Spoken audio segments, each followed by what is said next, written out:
Yo, what is up, guys? So, Infernities may be coming back in 2017, not because of new cards, but because they can actually shut down your opponent by just locking them out of the extra deck. Pretty much, majority of top decks as of right now, they require the extra deck. That's where most of the good cards are for some decks. Now, the thing is when you introduce link format, where you can actually completely set up this link zone so your opponent doesn't have a spot to place their extra monster zone from the extra deck, they can't even summon it unless, of course, they have a kaiju. Now, I'm going to be showcasing off this courtesy of Alan. He makes this deck look like tier 1, man. I mean, he's just making it so consistent every single turn with some obscure hands that I'm wondering, like, no, okay, how does this go into this? But he manages to pull it off. Like, normally in Infernities, you open up with, like, too many monsters and you're like, okay, I can't make the play. And you guys can see this guy over here, he's just like, dude, I can't even make anything. He just, like, GG's right out there. I think he kind of gave up a little bit too early. However, Tri-Gate Wizard is technically still here, where you can just, like, banish a card on the field. But I have a few replays to showcase off, just basically locking your opponent out of, you know, playing Yu-Gi-Oh! In addition to not only locking them out, there is a guy that does have a kaiju, and I know a lot of people will be like, oh, just use a kaiju. The problem with that is not only do you give your opponent, like, a big monster, if you happen to have the Tri-Gate Wizard, or if you happen to have Firewall Dragons that still can activate their effects, it's just too problematic. And you guys will see it in action versus Crystal Beast. I know someone's going to be like, Crystal Beast ain't even matter. Just watch what the Crystal Beast player does in this replay, again, courtesy of Alan. Shout out to him, man. You are a legendary Infernity player, making the deck alive in 2017. I mean, how many times has this deck honestly been hit? I think it's been like, what, 4 or 5 times since Infernities have been hit. They hit so many dang cards out of the deck, but the deck just keeps on coming back. It doesn't die. But anyways, there are some like more obscure cards. We'll go over them when we go over the deck profile. You can actually pull off a first turn kill. Like, you can beat your opponent before they even get to even play Yu-Gi-Oh! I mean, look at this. How is this okay? What the heck is this? You thought Infernities were gone. Look at this turn 1 play. And I was like, okay, he obviously activated Soul Charge, right? Nope, he's still going. But watch what this DDD player tries to do. So he goes ahead, tries to go for a Pendulum Scale. Not going to be happening. He goes for the Kepler. Kepler's going to go ahead and get negated. 1-for-1 activated to try to get Kepler's effect in, but Firewall Dragon is there to say no, and then there's just too much free advantages with this build. Like, it's crazy. You're locking your opponent out. You potentially have a Tri-Gate Wizard, and on top of that, you can still have Firewall Dragons. I mean, this is absolutely insane. Now, again, a lot of you guys would just say, oh, the Kaijus is the answer. All right, we need a Kaiju over here, all right? Let's go ahead and check that out. Keep in mind, again, that like Dark Hole, Regeki, these cards could be answers, but the problem is that you also have Tri-Gate Wizard, which is obviously going to be negating it. I think you would need a Kaiju, then you would need to Dark Hole after that, and then at that point, you're at 4 cards. So, I mean, at that point, you can maybe still make a play from some decks, but just really insane stuff over here. A lot of this combo really just comes down to Grinder Golem, and a lot of people are like, dude, we need Grinder Golem banned. A lot of people, I made a video specifically talking about Firewall Dragon, Grinder Golem, Gofu. These cards just need to be banned. It's strange to see that we have Gofu already being hit in the TCG after it already got hit in the OCG, but really, Grinder Golem is a better card because you can, you know, obviously use Grinder Golem multiple times. I think that card will be getting hit, or Firewall Dragon. Like I said, I dedicated a video towards this. Oh, by the way, for any of you guys who are like, what the heck? How are you playing with links on Yu-Gi-Oh! Pro 1? I actually made a tutorial video. I'll link that down below for any of you guys that maybe just didn't catch that video. But anyways, we see a Kaiju summon. He's also got the Chimera Tech Mega Fleet over here, so he's able to attack over the Proxy Dragon. But, I mean, there's just too much advantage off of this, and unfortunately, he just can't really make some plays, I guess. And also, there's that back row over there. The Localized Tornado, a really cool card that is one of those newer cards. It definitely supports kind of like the Giant Tornado, but I just feel like so many decks are so fast now. And then we have the Clifford Genius over here, summon. It's only got 1810, but it's got a pretty decent effect. But there's just too much link spammage over here. And I think that is a problem that I think a lot of players don't really like dealing with. Spirals was already kind of that deck that just threw out a bunch of link monsters and was like, go ahead. And then just like, oh, I know that some people have moved on from the Tri-Gate Wizard, although there's a lot less people playing Spirals. Spirals can still definitely pull off some really cool combos. and I'll actually make a video talking about them in the future. But I just wanted to go over Infernities in today's video because, I mean, I just didn't expect Infernities to make a comeback over here. Okay, this is the duel versus the Crystal Beast that I wanted to mention over here. And just watch what the Crystal Beast player does. I mean, again, now this one he did happen to have Soul Charge, but I mean, you guys saw a lot of times he didn't even have Soul Charge. Interesting to see. We're playing some of the pendulum cards in here, just to help maybe an extra summon, and also has some types of bonus effects where as a once per turn, if a dark spellcaster type of monster battles before damage calculation, you can add this effect, gains extra effect, and a lot of them have that effect where like when they destroy a battle with a card effect, you can like destroy an extra card, so it definitely helps out. But I mean, there's just so many extra cards that you end up with on your board over here with this. And I know this one's kind of an exception because he did have Soul Charge. I know some of you guys don't really like Soul Charge plays. I remember when people would make the craziest fields, and if it had Soul Charge, everyone was like, I don't like it. But we watch what the Crystal Beast player tries to do. Like, he tries, man. I give him credit for trying to play Crystal Beast, and I just uploaded a video of Crystal Beast. They're not a bad deck, but I just don't think they can keep up. They need a faster card, really, to just make the deck faster. They need better monsters. But I mean, look at this. Look at this turn 1, though. I mean, he's filled up every single zone minus the field spell. I mean, he's got five monsters. I guess these are still considered spells. So there's 5 back row, and then he's got the entire like setup, so his opponent can't go for anything in the extra deck. No Crystal Beast fusion monster, but he goes for Pegasus effect. Pegasus effect is going to still go off, but Firewall Dragon is going to be bouncing that back. He's going to add some counters on the Crystal Tree. Then he's going to go ahead and go special summon Carbuncle, then special summoning both Crystal Beast Sapphire Pegasuses, but problem is they're going to go ahead and go back, and then he's going to go ahead and get a Topaz Tag, double Topaz Tag, and he's like, dude, I don't even want to play, I'm done, dude. The guy just didn't want to deal with it. Like I said, the problem with Crystal Beast is like the monsters are kind of mediocre over here. Like I said, guys, there is technically a first turn win with this deck, and I'll show you guys that in just a second. This is the second to last replay. The last one's going to be showing off the first turn like a win.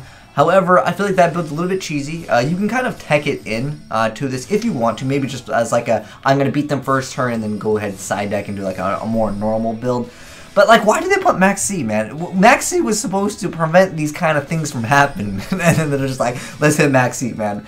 I don't know. It's a really tough thing to balance, because I know some people are like, well, that card is a floodgate card. I think Max C should say, like, if you control no special summon monsters, go ahead and activate this, because therefore, if your opponent goes off turn 1, you can still use it. I don't know. That's my personal take on it. Maybe they errata him later down the line, but again, it's kind of like the same thing, bread and butter over here, but just going for, let me lock you out of the extra deck. And I really thought links were supposed to slow down the game, even though we did talk about just this in general. I feel like links didn't do that. They just made other decks better that normally just didn't see some play. And I like that. I mean, Infernities definitely did see some play, don't get me wrong, but they've been kind of phased out after, they get hit by the ban list multiple times. But then once in a while, you'll see an interesting build with the Infernities. But he's going to go ahead and just, again, he's locked his opponent out of going for some of like his boss cards. Well, once they start loading in over here. But yeah, like I said, it's just unfortunate for the other player. Now, like I said, there is a first turn win with this deck, which we will go ahead and showcase off. It involves Amazoness Archers. It's a combo that was used in a lot of different first turn win conditions. Now, this one is a cheesy build. I don't really recommend this, but I just want to showcase it off for you guys for the sake of just giving you guys some extra content for the Infernities, just to show you guys they can do other things. And again, it's basically the same bread and butter combos of just grinder golems doing really, really cheeky stuff over here, but this time we do not have Grinder Golem, although that would definitely make the plays easier. I'm just going to show you guys. You don't have to have Grinder Golem to go for these crazy, crazy plays. But I don't know, you guys can let me know what you think. Are you guys excited about trying out an Infernities now that you guys have seen how combo-licious they are? And they're definitely back in 2017. I remember a few OCG players showcasing off the Amazoness thing like a little bit a while back. But I felt like it was a little bit cheesy, and I don't think I covered it. Although I have covered different Amazoness Archer OTKs and other things like that. But I like how they can just play normally, though. That's the most important thing. Is just locking your opponent out, plus having a Tri-Gate Wizard just stop a Regeki or like another card is really key. And like I said, the most difficult thing to deal with for some decks is not being able to go into their extra deck. Subterrace is a deck where I think that they can function, without the extra deck. Although, like I said, every deck usually functions better with the extra deck, and you guys can see his opponent didn't even get to play, man. But anyways, I know some of you guys might want the deck profile for this, so I'm going to go ahead and give you guys that deck profile. This is the non-cheesy, like Amazonist one, but by all means, try out that one if you want to as well. But anyways, let's go and jump into the deck profile, and you guys can give me your thoughts also down below on this. Like I said, Infernities, they've been hit so many times. They hit the barrier, they hit the launcher, they hit the Archfiend. I mean, this deck just keeps on coming back, man. It almost reminds me of Burning Abyss. You guys remember Burning Abyss? Like that, oh heck, the Burning Abyss is still coming back here in 2017 as well. But anyways, Grinder Golem, triple that. That's the card that basically lets you win the game. Although, like I said, in the replays, you did see some plays that didn't require Grinder Golem. However, if you go and have Grinder Golem, you basically like win the game. It's kind of a card I think should be banned, but you guys can let me know how you feel about that down below. But anyways, triple of him, 1 copy of Archfiend, because you can only play 1. 3 copies of Dark Grepher, gets rid of monsters in your hands. And then on top of that, it lets you send another one. And then you have 2 copies of the Street Patrol, so this allows you to banish this card from the graveyard, and then spell summon a Fiend monster with 2,000 or less attack from your hand. And then we have 2 copies of Iris, or Double Iris Magician is what it's named in the TCG. And then 2 copies of Violet Poison Magician, so it can help you out with your skills, because we do actually play Pendulum Mechanic in this deck. That's what allows you to go for the plays, as you guys saw. Then we're playing an interesting card that I didn't really get to go over, but this is Infernity Patriarch.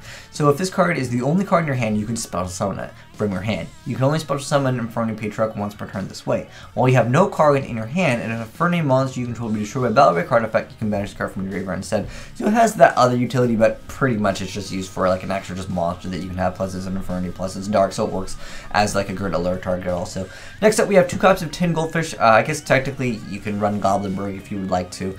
It's kind of up to you. But Goblinberg is technically special, searchable by reinforcement of the army also, so just keep that in mind. But I know some cards could be procced off of, like, you can special summon, because I believe Goblin is, when this card is normal summon, you can special summon level 4 or lower monster from your hand. And then this one does go to defense position, which can affect certain things, which I don't really want to get into it for this episode, but just so you guys know that it is a rotor target. But anyways, next up, Archfiend Hyris. So this card is sent to the graveyard. You can add another Archfiend card from your deck to your hand except for itself. And then we have 3 copies of Infernity Necromancer, 1 copy of Mirage, triple Lord of Darkness to add that consistency to get to your Grinder Golems. You only really need 1, so if you have multiple, Lord of Darkness is a great card.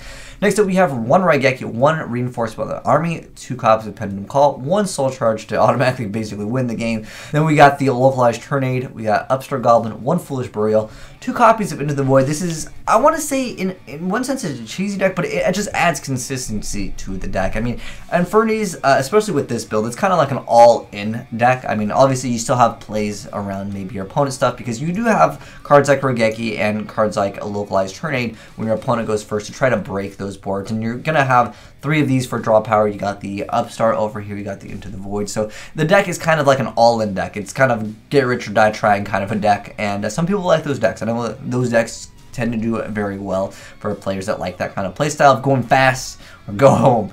But anyways, yeah, we got Into the Void, then we got Infernity Launcher, really great card, fantastic card. The card was at 3 at one point, it's so crazy. And then we have 3 copies of Infernity Break. It just can be another card that you can set up your board and basically say like, oh, you have an answer, let me go ahead and get rid of that. Can deal with established boards, but it's a little bit slower in that aspect. I've never been a fan in certain builds of running triple, but this is the one that you guys saw in the replay. I mean, don't get me wrong, it's not a bad card. It's just that I think that a card like a Dark Hole might be just... Actually, Dark Hole's still at... I remember Dark Hole... it did get hit by the ban list. It's at 1 instead of 2. But I personally, if you guys want my suggestion on it, just because there's so many like first turn boards that are just so dirty to deal with, and I just feel like some of these cards can be a little bit too slow. But that's just my personal take on it. Again, you guys can build the deck to your liking, but there was 3 originally here, and then of course the 1 copy of Infernity Bearer for the extra deck. Triple Firewall Dragon until it gets hit on the ban list 2-1. I still think it'll be hit. That or Grinder Golem. Like, one of these cards is definitely going to be getting hit on the next ban list. Then we have 2 copies of the Gaia Saber. We have 1 Trigate Wizard, 1 Akashic Magician, 1 Binary Sorceress, triple copy of Proxy Dragon, 1 copy of Code Talker, 1 Security Dragon, 2 copies of Link Reaver. There's basically stepping stones to make your boss. Like, let me just steal the entire board. You can't access your extra deck, lock down, shut down, whatever you guys want to call it. But there is the deck profile, guys, and also the gameplay from it. Shout out to you once again, Alan, for building this deck and showcasing it off from standpoint of Infernity's back in 2017, man. Let me know your guys' thoughts down below. But anyways, hopefully you guys enjoyed the vid. If you did, drop a like on it. And if you're new to the channel, hit that subscribe button for more new Yu-Gi-Oh! Content.